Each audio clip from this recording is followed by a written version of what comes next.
આ ગાંધીનગર મુકામે જન આક્રોશ રેલીમાં આપણી સૌની વચ્ચે ઉપસ્થિત છે એવા પ્રદેશના પ્રમુખ આદરણીય અમિતભાઈ ચાવડા સાહેબ, વિરોધ પક્ષના નેતા આદરણીય તુષારભાઈ, સ્ટેજ પર બિરાજમાન ધારાસભ્યો, માજી ધારાસભ્યો, કોંગ્રેસના વરિષ્ઠ આગેવાનો, વડીલો, યુવાન ભાઈઓ અને બહેનો, મારી પહેલા જિગ્નેશભાઈએ વર્તમાન જે પ્રશ્નો છે એનાથી આપ સૌને વાકેફ કર્યા. જન આક્રોશ રેલીની શરૂઆત એ બનાસકાંઠાથી શરૂઆત થઈને 5000 કિલોમીટર સમગ્ર ગુજરાતમાં પરિભ્રમણ કરીને ગુજરાતના વિવિધ વિસ્તારોમાં લોકોના પ્રશ્નોને વાચા આપીને એમની રજૂઆતો સાંભળીને લોકોએ નિર્ભય રીતે પોતપોતાના વિસ્તારની જે સમસ્યાઓ હતી એ કોંગ્રેસ પાર્ટીના આગેવાનો સમક્ષ એમણે ખુલ્લા દિલે વાત કરી, એમણે અવાજ ઉપાડવા માટેનો મોકો મળ્યો. ગામડે ગામડે જઈને કોંગ્રેસના કાર્યકરોએ જે વિસ્તારના પ્રશ્નો એ વહીવટી તંત્ર સામે હતા એ તમામ પ્રશ્નો પોલીસ તંત્રના હોય, મહેસૂલના હોય, ખેડૂતોના હોય, મહિલાઓના હોય, યુવાનોને રોજગારી માટેની વાત હોય, આ તમામ સમસ્યાઓ કોંગ્રેસ પાર્ટી સુધી પહોંચાડી છે. ત્યારે આજે ગુજરાત વિધાનસભાનું સત્ર ચાલુ થઈ રહ્યું છે. ભાઈ જિગ્નેશભાઈએ કીધું કે ભાઈ તમને શેનો ડર છે જેથી કરીને તમારે અમેરિકા સામે ઝૂકીને જે અમેરિકા નક્કી કરે એ ડીલ કરવી પડે છે. અને આ લોકો એટલા ભાઈએ કીધું એ પ્રમાણે કાયર છે કે દેશના વડાપ્રધાન રાહુલજીએ એક ચેલેન્જ કરી કે આ દેશના વડાપ્રધાન એ રાષ્ટ્રપતિના ઉદ્બોધનનો જવાબ આપવા લોકસભામાં નહીં આવે. 11 વાગે ચેલેન્જ કરી અને 5 વાગ્યા સુધી આ દેશના વડાપ્રધાન એક ચેલેન્જની સામે લોકસભા ગૃહની અંદર આવી શક્યા નથી. આ દેશની સમસ્યાઓ હોય, રાજ્યની સમસ્યાઓ હોય, અતિવૃષ્ટિની વાત કરીએ તો ખેડૂતો પાસે ફોર્મ ભરાવ્યા, દરેકને 40,000 રૂપિયા આપવામાં આવશે એ રીતની જાહેરાત કરી, મોટા મોટા પેકેજ જાહેરાત કરી, પણ આજ સુધી કોઈ ખેડૂતોને અતિવૃષ્ટિનું નુકસાનનું વળતર આપવામાં આવ્યું નથી. મહિલાઓ સામેના અત્યાચારો હોય, મહિલાઓ સામેના કેસો માટેના એની રજૂઆતો હોય તો એ પણ પોલીસ તંત્ર બિલકુલ સાંભળતું નથી. થરાદભાઈ રજૂઆતો આવી કે ભાઈ આ રાજ્યની અંદર કોઈ ખેડૂતોને યુરિયા ખાતર લેવું હોય તો લાઈનમાં ઊભું રહેવું પડે, પણ જો દારૂ મેળવવું હોય કે ડ્રગ્સ તો જાતા હોય ત્યાં તમને હોમ ડિલિવરી મળી જાય. આ ગુજરાતની દશા છે. હમણાં ગઈકાલે સમાચારમાં હતું કે રાજ્યમાં છેલ્લા 1 વર્ષમાં 500 કરોડનો દારૂ પકડાયો. તો 500 કરોડનો તો ખાલી નોર્મલ રીતે અજાણતા પકડાયો, તો આ રાજ્યની અંદર ગેરકાયદેસર દારૂ કેટલો ઘુસાડ્યો છે ને કેટલા યુવાનોને પીવડાવવામાં આવ્યો છે એનો આંકડો ગણવા જઈએ તો આપણને એમ લાગે કે લાખો નહીં પણ કરોડો રૂપિયા એ આ દારૂ અને આ બધીઓમાં આ દેશના યુવાનોને રાજ્યના યુવાનોને બરબાદ કર્યા છે. મેડિકલ નશો હોય, ડ્રગ્સ હોય, દારૂ હોય, નશાની ગોળીઓ હોય, આ તમામ પ્રકારનો નશો એ ખુલ્લેઆમ માર્કેટમાં કોઈ પણ પ્રકારના ભય વગર ખુલ્લેઆમ વેચાણ કરવામાં આવે છે. અને આમ તો હિન્દુ ધર્મની વાતો કરે છે, પણ કોઈ એક ધર્મના લોકો કે દેશ ઉપર ને રાજ્ય ઉપર હાવી થઈ ગયા છે કે એક અમુક લોકો એ ડ્રગ્સ લાવવાવાળા છે મુન્દ્રા પોર્ટથી એમના ઉપરથી, અમુક દેશની સર્વોપરી સત્તા ઉપર છે અને અમુક રાજ્યના ગૃહમંત્રી છે આ જેને હિન્દુ ધર્મને કાંઈ લેવા દેવા નથી, માત્ર હિન્દુ ધર્મનો ઠેકો લઈને ફરે છે અને હિન્દુ ધર્મના યુવાનોને આ ડ્રગ્સ, દારૂ અને આ હોમ ડિપાર્ટમેન્ટ ગૃહ વિભાગના રેમ નજર હેઠળ આ ગુજરાતના યુવાનોને બરબાદ કરવાનું કામ કર્યું હોય તો સૌથી આ મોટા આ 3 નામ છે. અને કયા 3 નામ છે તમને ખબર છે કે એક મોટો કારોબાર છે, એક દેશનો એક આખું જે હોમ ડિપાર્ટમેન્ટ કહેવાય એનો વડો છે અને એક આ રાજ્યનો વડો છે જિજ્ઞેશભાઈ કહે છે કે એમની દીકરી પણ ભારે છે. આ ત્રણેય લોકોએ નક્કી કર્યું છે કે દેશના યુવાનોને અને ગુજરાતના યુવાનોને બરબાદ કરવા અને આપણે કરોડો રૂપિયા એ બુટલેગરો પાસેથી કમાવા. અને એની સામે જ્યારે આપણે અવાજ ઉઠાવવાનો છે ત્યારે આ જન આક્રોશ રેલીના માધ્યમથી સમગ્ર ગુજરાતમાં લોકો નિર્ભય રીતે અવાજ ઉઠાવતા થયા છે. એનો અવાજ આપણે કોંગ્રેસ પાર્ટીએ બનવાનું છે. અને આવનાર સમયની અંદર હમણાં મતદાર યાદી સુધારણા કાર્યક્રમ ચાલ્યો તો કોંગ્રેસના વિચારધારાવાળા મતદારો એ મોટી સંખ્યાની અંદર ભારતીય જનતા પાર્ટીના લોકોએ વાદા આપીને ફોર્મ નંબર 7 સામે વાદા આપીને મતદાર યાદીમાંથી નામ કઢાવવા માટેનો પ્રયત્ન કર્યો. અને આ તમે ડબલ એન્જિનની સરકાર છો, 30 વર્ષથી રાજ કરો છો, તમે એવું કહો છો કે અમે લોકોની સુખાકારી માટે ઘણું કામ કર્યું છે, તો તમારી હિંમત એ લોકશાહી ઢબે ચૂંટણી લડવાની નથી. શા માટે મતદાર યાદીમાંથી નામ કઢાવીને લોકોનો મતાધિકાર છીનવવા માટેના પ્રયત્નો કરો છો? અને જ્યારે એના ઉપરથી નક્કી કરો કે જે મતદાર ગામની અંદર આયા છે એનું નામ નજરની સમક્ષ આપણી નજરની સમક્ષ કાઢવા માટેના પ્રયત્નો થતા હોય તો આ ચૂંટણીની અંદર એ કેટલા ગોટાળા કરતા હશે ને એનું એનાલિસિસ અને એનું અવલોકન ને એના નીચે સુધી આવનાર સમયની અંદર કોંગ્રેસ પાર્ટીએ જવાનું છે. અને જવાનું છે ત્યારે એક ટીમ તરીકે આવનાર સમયની અંદર સાથે મળીને કામ કરીએ. ગામડે ગામડે જ્યાં પણ અન્યાય થયા ત્યાં કોંગ્રેસનો આગેવાન એ અન્યાયથી દયનીય થતો હોય એના પ્રોટેક્શનમાં કોંગ્રેસનો કાર્યકર એની લડત લડે. અને આ લોકો મેં અગાઉ કીધું એમ કે તમે તાકાતથી લડશો ને તો આમના જેટલું કોઈ કાયર નથી. આપણા વડવાઓ છે, આપણો ભવ્ય કોંગ્રેસના નેતાઓનો ઇતિહાસ છે કે ગાંધીજી હોય, સુભાષ બોઝ હોય કે અનેક એવા નેતાઓ હતા કે જેમણે જેલની કે કોઈની પરવા કર્યા વગર આ દેશને આઝાદી અપાવી. આજે આ લોકશાહી જ્યારે ખતરામાં હોય ત્યારે આ કોંગ્રેસે આ આઝાદીની બીજી લડાઈ લડીને આ કોંગ્રેસ પાર્ટી એક લોકશાહી જીવિત રહે, લોકશાહી અખંડિત રહે અને એના માટે કરીને જ્યાં પણ અન્યાય થાય ત્યાં મતદાર યાદી હોય, લોકોના પ્રશ્નો હોય, ખેડૂતોના હોય, આઉટસોર્સિંગના હોય, દારૂની વાત હોય, મહિલાઓની વાત હોય, આ તમામ મોરચે જ્યારે આપણે લડવાનું છે ત્યારે એક બાજુ વહીવટી તંત્ર એ કોઈ પાર્ટીનું પીઠું બની ગયું છે. આખું વહીવટી તંત્ર ક્યાં કોમવાદમાં આવી ગયું છે અને કોઈ પણ ઓફિસ એવી નથી કે જ્યાં ગાંધીજી વગર કામ થતું હોય. પૈસા આપ્યા સિવાય કોઈ ઓફિસની અંદર કામ થતું નથી. અને આ સમયમાંથી ગુજરાત જ્યારે પસાર થઈ રહ્યું હોય ત્યારે આપણી કોંગ્રેસ પાર્ટી તરીકેની જે જવાબદારી છે એ કોંગ્રેસના આગેવાનો નિભાવી રહ્યા છે. જ્યાં વિધાનસભાનું ગૃહ હોય, લોકસભાનું ગૃહ હોય તો આજે તમને બધાને ખબર છે કે આમ તો 56 ઇંચની છાતી અને બધી મોટી મોટી વાતો હતી પણ લોકસભા ચલાવવાની પણ એમની તાકાત નથી. આજે તમામ વિપક્ષો એક મંચ ઉપર આવીને આ દેશના લોકો માટેની લડત એ તમામ પક્ષો સાથે મળીને એમની સામે લડી રહ્યા છે. આજે વિધાનસભાનું ગૃહ ચાલુ થયું છે. જે આપણા પ્રશ્નો હશે એ આપણા કોંગ્રેસના ધારાસભ્યો ગૃહમાં પણ ઉપાડશે અને ક્યાંક સડક ઉપર એનો અવાજ બનવાનો હોય તો આપણે સૌ સાથે મળીને બનશું. એ જ શબ્દ સાથે આપ સૌનો आओ अमित भाई, गांधीनगर महात्मा मंदिर के कैंपस में आपके और हमारे बीच में डिबेट हो जाए. डिबेट के 3 मुद्दे रहेंगे.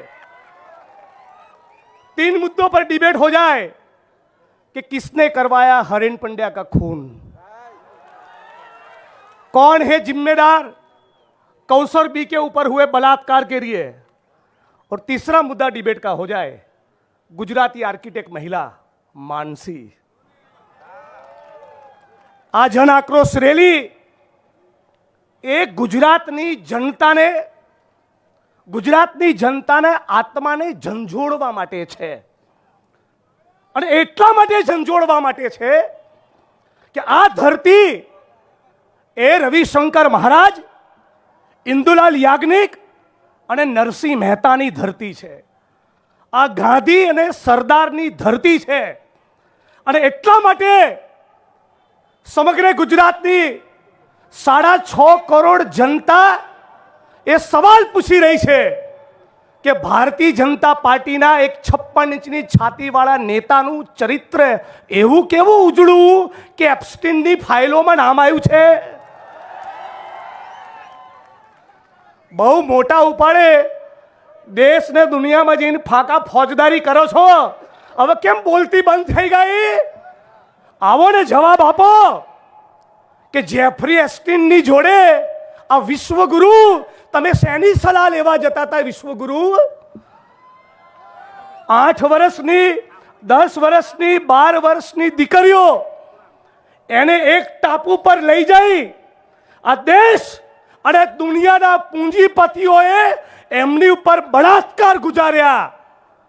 અને બળાત્કાર ગુજારનારા જે માણસોનો મુખ્ય સરગના, એમનો મુખ્ય સૂત્રધાર જેફરી એપ્સ્ટીન, એનું કન્વિક્શન થયું. એટલે કે ફક્ત આરોપ નહીં, ગુનો પુરવાર થયો કે હા, આ જેફરી એપ્સ્ટીન નામનો માણસ એ ટાપુ પર 8, 10, 12 વર્ષની દીકરીઓને આખી દુનિયામાંથી બોલાવતો, માનવ તસ્કરી કરતો અને એની ઉપર બળાત્કાર ગુજારવા માટે દુનિયાના મોટા મોટા સેલિબ્રિટીઝ અને પૂંજીપતિઓને આમંત્રણ આપતો. આનો ગુનો સાબિત થયા પછી નરેન્દ્ર મોદી, આપણા વિશ્વગુરુ, એમની સલાહ લેતા ઝડપાયા છે. વાહ મારા વિશ્વગુરુ, વાહ. તમે જ્યારે આ સભા પતાયા પછી પોતાના ગામમાં, પોતાના તાલુકામાં જાઓ ત્યારે ચોરના દીકરાઓને પૂછજો કે તમે શેનું ડાપણ કરો છો લ્યા? દેશની આઝાદીની ચળવળમાં નતા, 52 વર્ષ તિરંગો નથી લહેરાયો, ભારત ભૂમિ સાથે ગદ્દારી કરી છે, તિરંગાનું અપમાન કર્યું છે. તમે ગાંધી અને સરદારની જોડે નતા, તમે ફૂલે અને આંબેડકરની જોડે નતા, તમે સુભાષચંદ્ર બોઝની જોડે નતા, અને તમારા નેતાઓ આખો દેશ જોવે છે એમ ઊભી સડકો પર એક સ્ત્રીની સાથે નગ્ન થઈને નાચતા જોવા મળ્યા. શેનું ડાપણ કરો છો? આ જન આક્રોશ રેલીના માધ્યમથી એક એક ગુજરાતના નાગરિક સુધી આ સવાલ ઉભો કરો કે એપ્સ્ટીન અને વિશ્વગુરુની વચ્ચે શું સંબંધ છે? નહીં બતાવવા આ લોકો 1000%. કોરા કાગળ પર સહી કરી આપું, એક માણસ બી બતાવશે? છેલ્લી લાઈનથી જવાબ આપો, આ લોકો બતાવશે? વિશ્વગુરુ અને એપ્સ્ટીનની વચ્ચે શું સંબંધ છે? એક માણસ નહીં બતાવે, એક. અને એકાદ કદાચ યુટ્યુબર બતાવી દેશે. તો તમારી અને મારી જવાબદારી છે, ગાંધી અને સરદારના સાચા અર્થમાં જો આપણે એમની વિચારધારાના વાહક હોઈએ તો આપણી બહેન દીકરીઓ, માતાઓને જગાડો.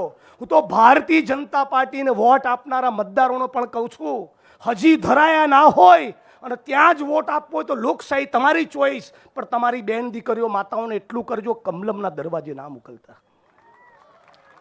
આ જન આક્રોશ રેલીના માધ્યમથી એટલું કહેવા માંગુ છું કે 4 લાખ કરોડની આજુબાજુનું બજેટ 2 દિવસમાં ગુજરાતની વિધાનસભા રજૂ, અને આ ઓડિયન્સમાં 49 જેટલી કામદાર રાજ્ય વીમા યોજનાની અમદાવાદની ડિસ્પેન્સરીઝના 500 જેટલા કર્મચારીઓ બેઠા છે.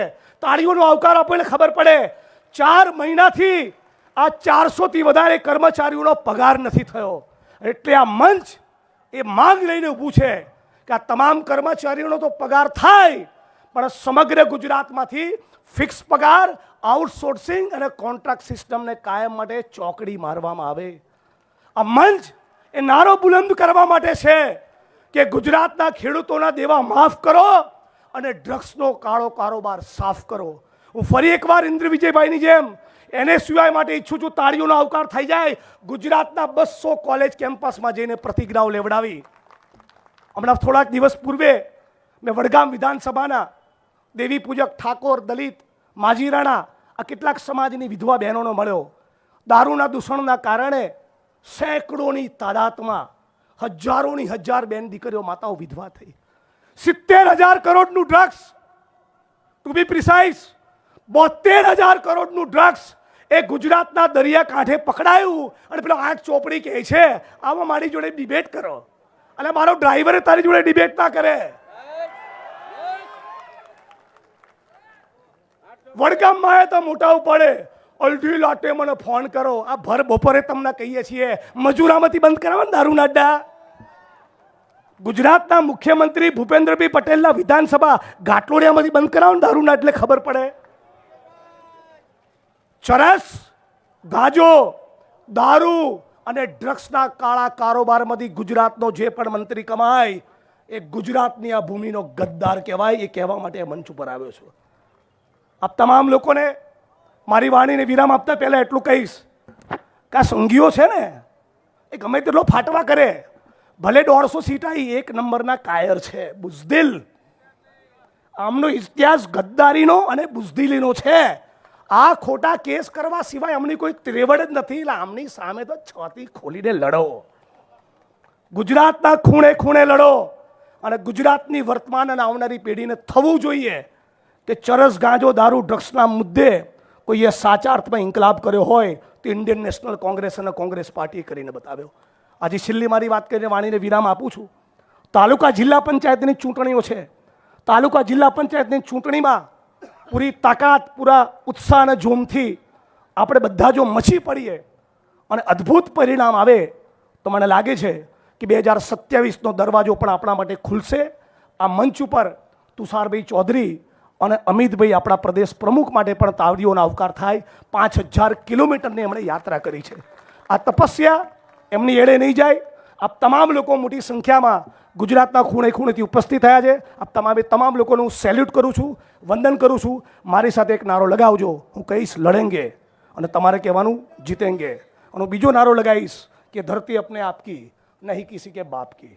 રાહુલજી કીધું છે ને ડરો મત, તો ये धरती अपने आप की. અરે 4 વાગ્યાની ચા બાકી હોય એવું ના બોલાય. એમ 2 હાથ ઊંચા કરીને ये धरती अपने आप की, ये धरती अपने आप की, लड़ेंगे लड़ेंगे इंकलाब. जय भीम, जय भारत, જય. કરીશ આવે અને પોતાનું વક્તવ્ય રજૂ કરે. લાલજીભાઈ દેસાઈ.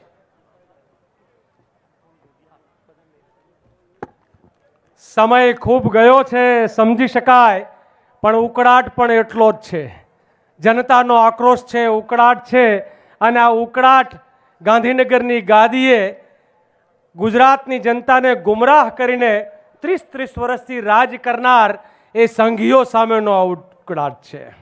ત્યારે આવા જનાક્રોશ સભામાં ઉપસ્થિત માન્ય પ્રમુખ શ્રી અમિતભાઈ, માન્ય વિપક્ષના નેતા તુષારભાઈ, આપણા પ્રભારી શ્રી માન્ય મુકુલજી અને મંચસ્થ સૌ મહાનુભાવો, હું મારી વાત ખૂબ લાંબી કરવાના બદલે ગુજરાતના 30 વર્ષના આ વિકાસના એક નાનકડા એવા આંકડાઓ તમારી સામે મૂકવા માંગુ છું અને પછી એમને જે સંભળાવવું છે એ સંભળાવીશ.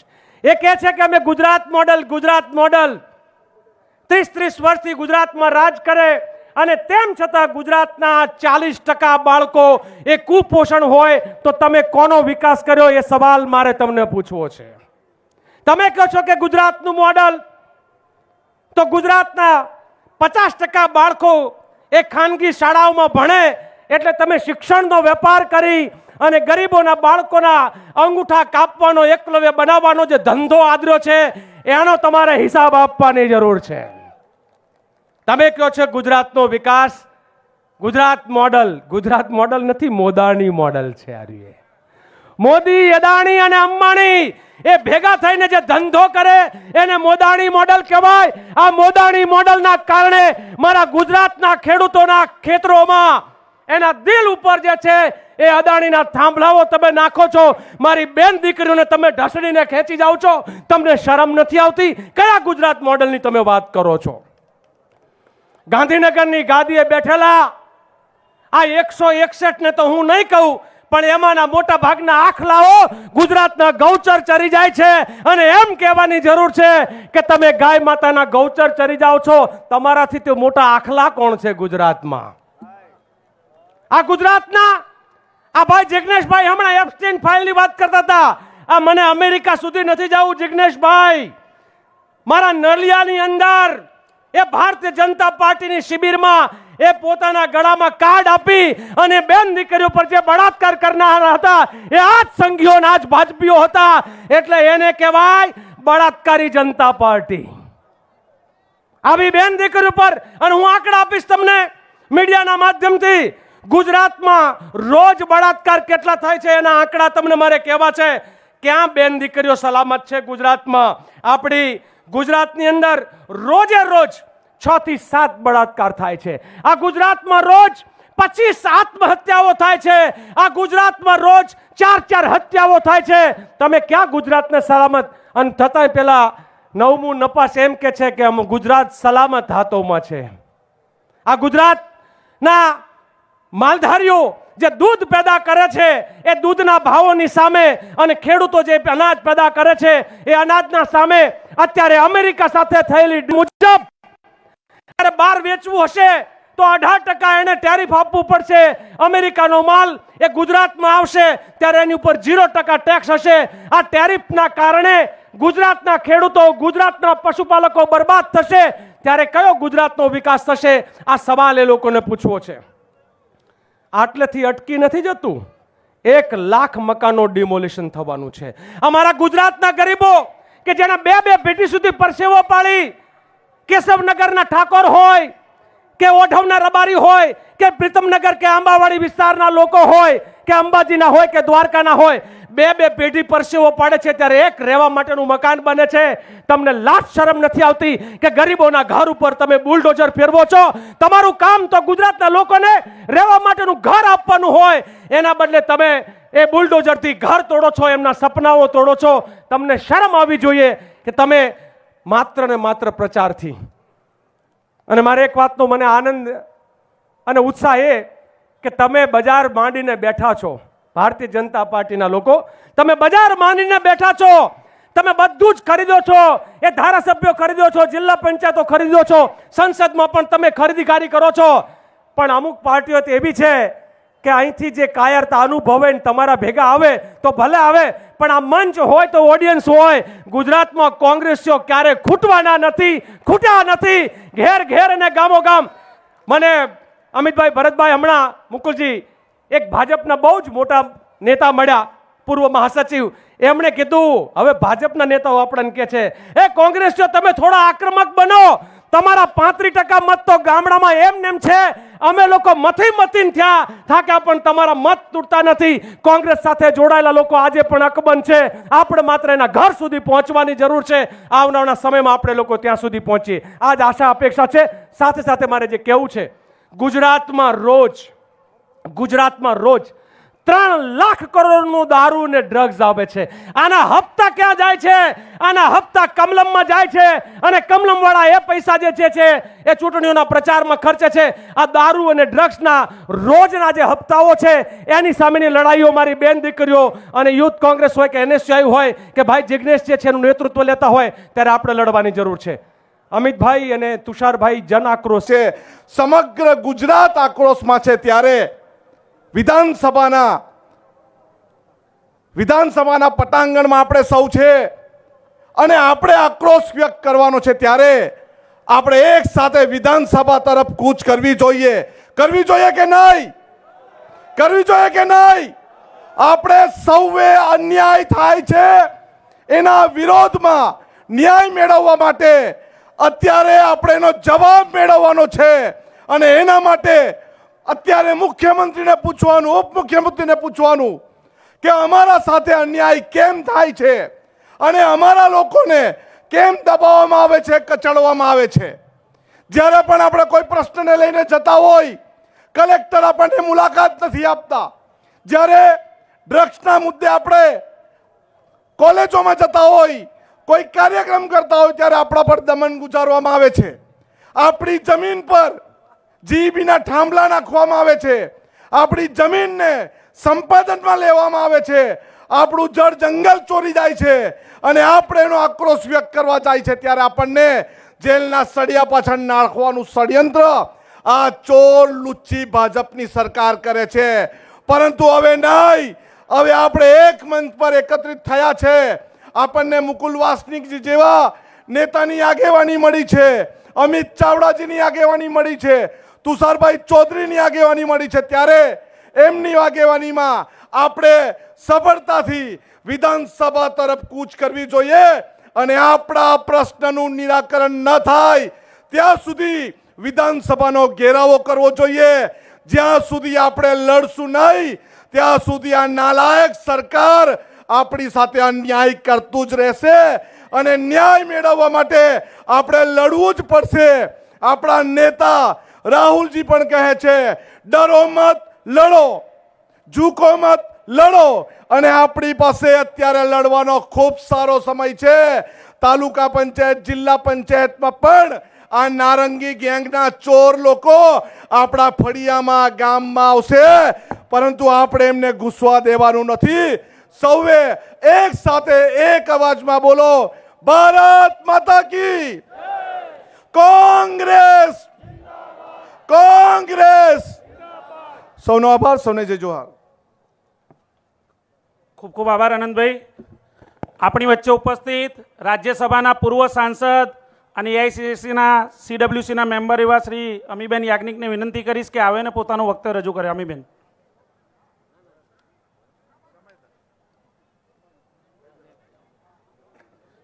આપણી વચ્ચે ઉપસ્થિત ગુજરાત પ્રદેશ કોંગ્રેસ સમિતિના કાર્યકારી પ્રમુખ ઇન્દ્રજીતસિંહ ગોહિલને વિનંતી કરીશ આવે અને પોતાનું વક્તવ્ય રજૂ કરે.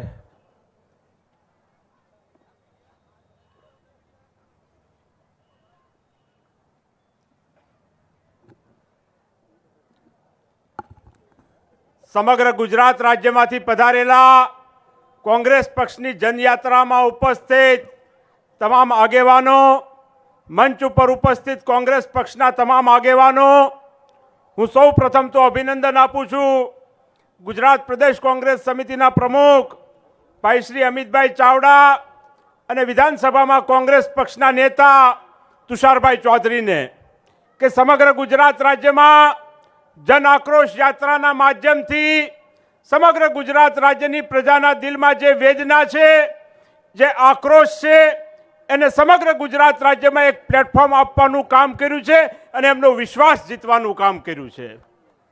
હું આજના કાર્યક્રમના માધ્યમથી અભિનંદન આપું છું ગુજરાત પ્રદેશ NSYના પ્રમુખ ભાઈ નરેન્દ્ર સોલંકી અને એમની સમગ્ર ટીમને કે સમગ્ર ગુજરાત રાજ્યમાં 200થી વધારે કેમ્પસ અને 1000 કરતાં વધારે કોલેજોમાં જઈને ડ્રગ્સના દૂષણની સામે ગુજરાત રાજ્યના વિદ્યાર્થીઓને જાગૃત કરવાનું અને લડાઈ લડવા માટે તૈયાર કરવાનું કામ કર્યું છે.